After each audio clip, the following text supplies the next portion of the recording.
donc, qui va nous parler de Torah universelle et sciences médicales. Donc là, j'ai repris un petit peu également le texte, et puis pour rester un petit peu dans le sujet, bien qu'on va parler également de science ici, il y a une phrase que j'ai beaucoup aimée dans ce que tu as écrit. Un texte perd de sa sainteté s'il n'interpelle pas chaque homme à chaque génération. Il deviendrait alors figé, momifié, et non plus une Torah de vie, c'est-à-dire qui respire avec chaque génération. Donc la Torah, c'est toi qui as écrit ça, hein? Oui, oui. Voilà. Donc je te donne un peu l'orientation du thème. La Torah est ce code de vie qui décrit l'identité humaine, son devenir et surtout sa conduite à tenir devant l'histoire des hommes, et je souligne en gros de tous les hommes. Donc nous avons 2 registres ici avec donc 5 minutes pour chaque registre et puis 5 minutes de grave. Un registre sur donc l'universel de la Torah dont tu viens de parler, écrit plutôt, et puis ce qu'apporte, et là c'est intéressant aussi parce qu'on parle beaucoup de spiritualité, on a entendu parler de politique, de social, on doit être un exemple social pour l'humanité aussi, mais ici on a aussi, d'après ce que j'ai pu comprendre, la Torah apporte aussi quelque chose aux sciences générales et particulièrement peut-être aux sciences médicales. Merci Léo pour cette introduction. Bien, puisque ce séminaire est dédié à Manitou et que j'ai eu la chance de connaître Manitou, on va commencer par quelques enseignements de Manitou concernant l'universel.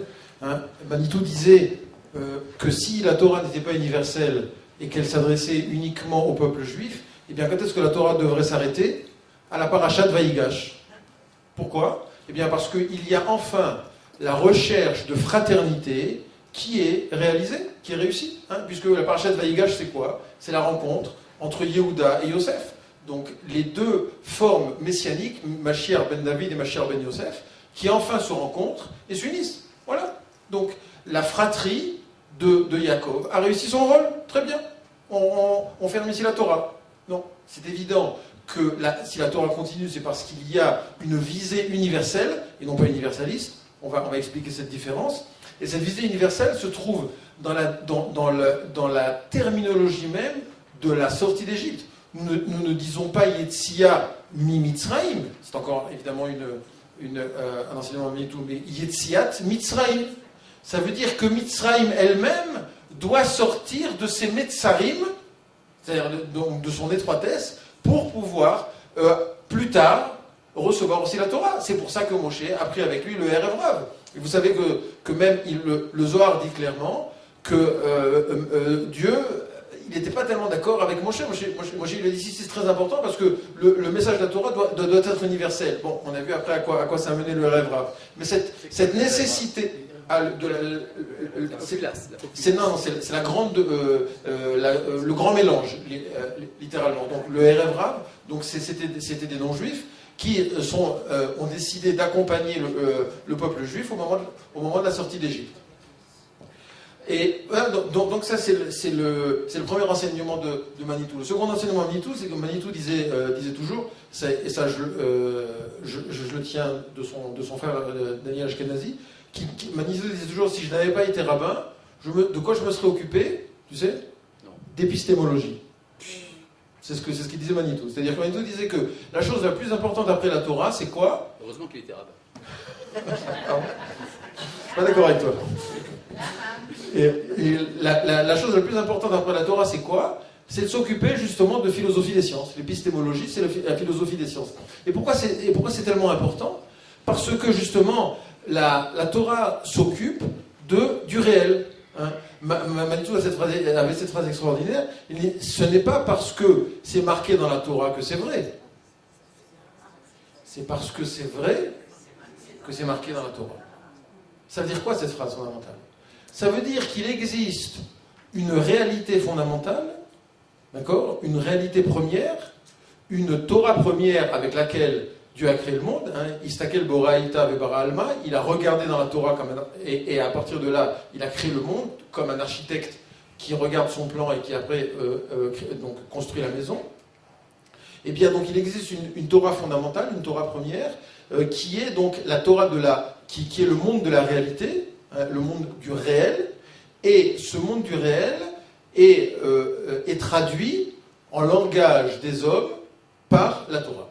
Donc, il est fondamental ici de rechercher une congruence, une convergence entre le réel tel qu'on peut le comprendre, et c'est le rôle de la science, justement, d'analyser, de disséquer le réel, et tel que la Torah la met en exergue, et de voir s'il y a convergence ou pas entre les deux. Eh bien, le point final, hein, parce qu'on n'a pas beaucoup le temps, c'est qu'il ne peut pas y avoir divergence entre Torah et science.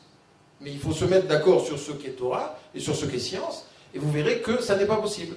Pourquoi ? Parce que les Rachamim, dans l'Yerushalmi, et surtout dans le Bavli, après le Rambam surtout, vont nous dire qu'il n'est pas possible qu'il y ait opposition entre les deux, puisque la Torah, c'est le réel. Hein. Le Rambam, dans le Moreh Nevuchim, dans la deuxième partie, dans le chapitre 25, a cette phrase extraordinaire qui dit « Lorsque il semble y avoir une opposition entre un verset de la Torah et la réalité, eh bien, ça veut dire quoi ? Ça veut dire qu'on a mal compris le verset de la Torah. C'est ça que ça veut dire.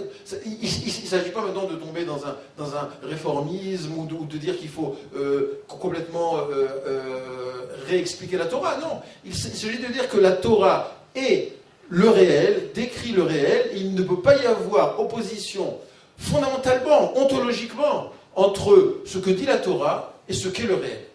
C'est pas possible. Et donc en d'autres termes, la Torah ne peut pas être fondamentaliste. C'est pas possible.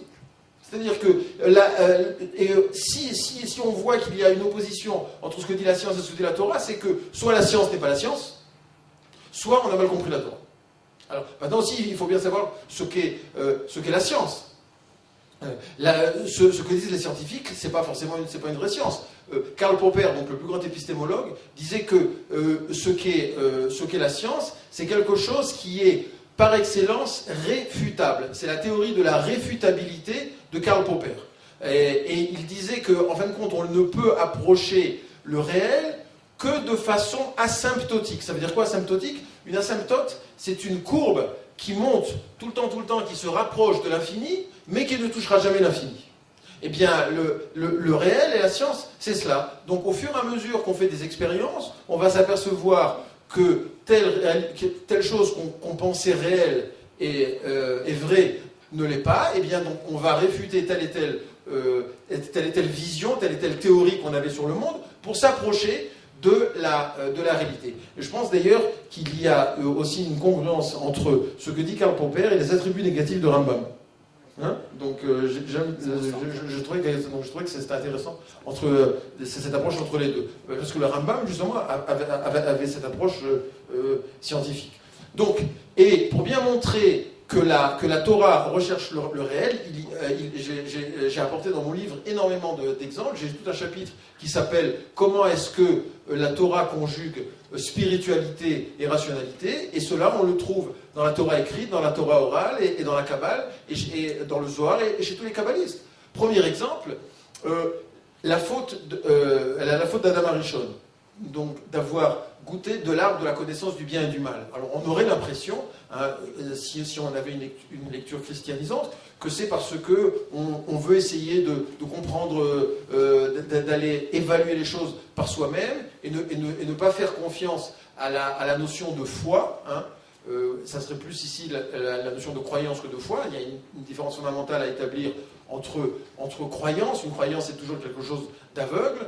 Hein. C'est Tertullien qui disait « je crois parce que c'est absurde ». La Torah, c'est exactement l'inverse de cela. Donc la Torah, c'est pas une croyance dans ce sens-là, mais c'est une émouna dans le sens de Nehemanout, de fidélité à une tradition ancestrale. Et bien donc, la connaissance, la faute, donc d'avoir mangé la connaissance du bien et du mal, le Zohar, donc page 35, nous dit, Bereshit nous dit, c'est quoi la faute d'Adam Arishon ? C'est d'avoir séparé l'ingestion donc du fruit de l'arbre de la connaissance du bien et du mal avec l'ingestion du fruit de l'arbre de la vie, de Etz Chaim. En d'autres termes, c'est d'avoir séparé justement ces deux dimensions de la vie, qui sont la dimension du réel, par la recherche scientifique, et la dimension de la Nehemanout, de la tradition. Donc le Zohar, on a l'impression que c'est un texte mystique, entre guillemets, il n'y a pas de mystique juive. Il y a un sod, il y a une recherche qui se fait en profondeur du texte, mais il n'y a pas de mystique, il n'y a pas de mystère. Il y a au contraire toute une science, Chokhmat Haemet, qu'il faut que les Mekoubalim, dans toutes les générations, ont essayé d'établir. Et bien donc, le Zohar déjà nous dit qu'il y a une nécessité de recherche rationnelle de ce qu'est le monde.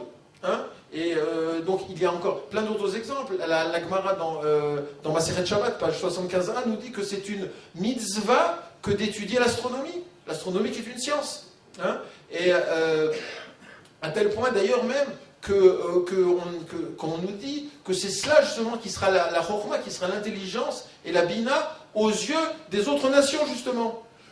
C'est ce que dit la Gemara, c'est que comment montrer l'universel de la Torah, c'est montrer qu'en étudiant une science précise comme l'astronomie, qui permet effectivement après de déterminer le calendrier et de déterminer le moment des fêtes, eh bien, en montrant que nous avons une recherche scientifique précise des choses, eh bien, les autres nations pourront comprendre quelle est la grandeur de la Torah. Donc encore ici, de nouveau ici, nous voyons qu'il y a convergence entre Torah et science et fondamentalement, il ne peut pas en être autrement. Est-ce que j'ai terminé mon temps là? Non, j'ai encore, ah ben c'est bon là. Combien? 3 minutes. Et j'ai montré dans mon livre aussi que dans la naissance de la science, eh bien, on a toujours l'impression que science s'oppose à recherche spirituelle. Eh bien, c'est exactement le contraire. Les premiers scientifiques, comme par exemple Newton, étaient de grands spirituels. Vous savez que Newton a écrit beaucoup plus sur la Torah que sur la physique. Newton était un hébraïsant. Il a passé le plus clair de son temps à chercher les codes dans la Torah. Newton était même prophète, puisqu'il a prédit, tu sais quoi, que les Juifs reviendraient sur leur terre. Newton, hein, au XVIIe siècle, c'est pas mal. Il a même prévu la fin du monde, c'est 2060, enfin bon, on ne sait pas. Et il a prévu qu'il y aurait un Beth Amikdash aussi. En 2060 Et donc, quand on voit comment la science est née, eh bien, la science est née justement d'une recherche spirituelle. Et Einstein a dit que la religion sans la science est quelque chose qui boite, et la science sans la religion est quelque chose aussi qui n'est pas solide. Donc nous avons besoin de cette approche des deux dimensions-là pour justement créer une recherche du réel qui soit une recherche solide, parce que l'un sans l'autre, ça ne va pas. Si un scientifique n'a pas la foi dans la recherche qu'il va entreprendre, donc il n'a pas cette recherche d'infini, et ben il n'ira pas jusqu'au bout de ses recherches. D'accord? Donc il y a, et ça c'est pas que moi qui le dis, c'est plusieurs prix Nobel de physique qui le disent. Donc de nouveau, nous avons besoin de cette association entre les deux.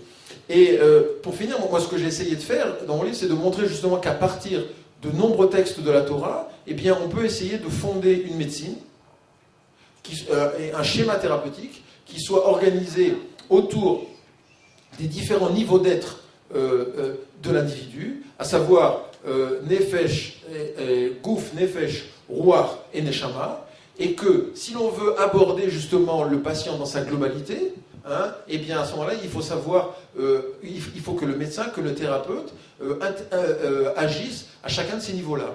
Et la Torah nous propose ce schéma thérapeutique-là. Par exemple, au niveau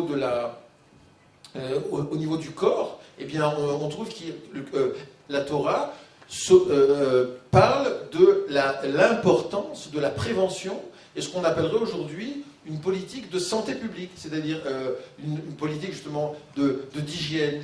La notion de vaccin, par exemple. La notion de vaccin, elle vient d'où? Elle vient de la Torah. Où est-ce que c'est marqué, le vaccin dans la Torah? On l'a lu il y a 15 jours, dans Nachash Nechoshet. Hein, puisque c'est le même vecteur. L'homéopathie. C'est l'homéopathie, mais l'homéopathie c'est un problème parce qu'on ne trouve rien. Dans le vaccin, il y a encore des molécules. Dans l'homéopathie, il n'y a rien. Donc c'est le même facteur qui va agir aussi bien pour provoquer la maladie ou après pour le guérir. Et je terminerai par cette anecdote. Comment est-ce que Pasteur a eu l'idée du vaccin contre la rage? Eh bien, à la même époque où Pasteur travaillait à Paris, il y avait à cette époque le Rav Rabinovitch qui traduisait la Gemara et qui était un ami de Pasteur. Il est arrivé